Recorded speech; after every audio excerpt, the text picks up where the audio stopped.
जब जीव को मनुष्य शरीर में जन्म लेना होता है तो प्रकृति में वर्षा के साथ आता है, प्रकृति में वर्षा के साथ आया और फसल में मूली, गाजर, गेहूं, अन्न, इनमें वो जीव प्रवेश करता है और उसे माता पिता दोनों पाते हैं। तो सप्तम धातु वीर के रूप में परिणित होता है जीव। वो वीर कण के रूप में माता के उदर में जब प्रवेश करता है तो एक रात्रि में मां का और पिता का दोनों का वो जो वीर मिलता है, उस रज और वीर के मिलने से एक कलल सा बनता है। 5 रात्रि व्यतीत होने के बाद एक बुदबुदा सा बनता है।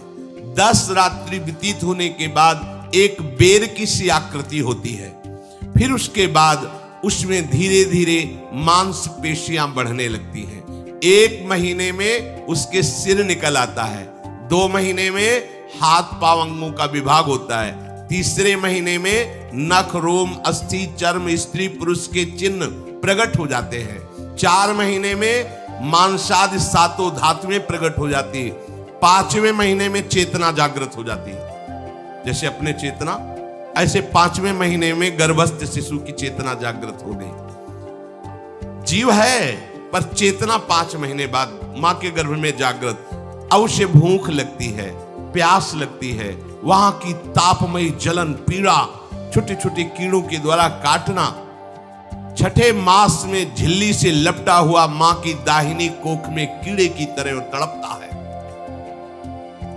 उस समय माता को कड़वे और खट्टे पानी की लालसा होती है, जिससे उसके अंगों में जाकर भयंकर जलन होती है। यह है भोग। वो कृमि कीड़े की तरह तड़पता है। मलमूत्र के गड्ढे में बीच में झिल्ली में बंधा हुआ वो जीवात्मा सुकुमार तो होता है, वहां के कीड़े उसे नोचते छोटे छोटे, वो तड़पता है। माता प्रसन्न होती कि जब बच्चा हिलता है, बोले है उसकी दुर्गति हो रही, वहां भयंकर कष्ट पा रहा है। ऐसा क्लेश होता है कि क्षण क्षण में बेहोश होता रहता है। माता के खाए हुए कड़वे, तीखे, गरम, नमकीन, रूखे, खट्टे, यही पदार्थ पाने की इच्छा होती है माता, क्योंकि उसको भोग भोगना है। उसके कोमल शरीर में भयानक पीड़ा होती है जब माता ऐसे पदार्थ खाती है। गर्भाशय की झिल्ली में लिपटा हुआ, आंतों और मलमूत्र से घिरा हुआ सिर, पेट की और पीठ और गर्दन एक कुंडलाकार, ऐसे कंकण जैसा, ऐसी आकृति गर्भस्थ शिशु की होती है। पिंजड़े में बंद पक्षी के समान पराधीन, ना तो वो हिलडुल सकता है ना बोल सकता है, बड़ा असमर्थ दुख को भोग रहा है। चेतना पूरी है। इसी समय भगवान द्रवित होकर उसे ज्ञान देते हैं, गर्भस्थ शिशु को, सबको। जे उसे ज्ञान होता है तो सैकड़ों जन्म के कुकर्मों से याद आते हैं, सैकड़ों जन्म के। ओहो, ये मेरे कर्म का ही फल है, मैंने ऐसे कर्म किए इसलिए दुख भोग रहा हूं। बेचैन हो जाता है, कैसे निपट पाऊंगा, सैकड़ों जन्म के कर्म जमा है।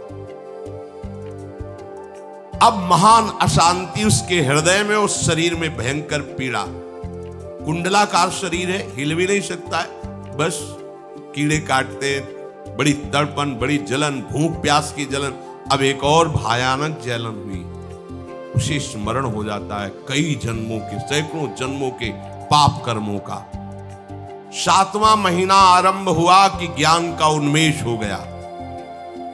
अब प्रसूति वायु उसे चला रही है, तड़पता है वो। सप्त धातु में स्थूल शरीर से बंधा हुआ वो जीव भयभीत होकर के पुकारता है, अगर कोई भगवान है तो एक बार मुझे यहां से निकाल दे।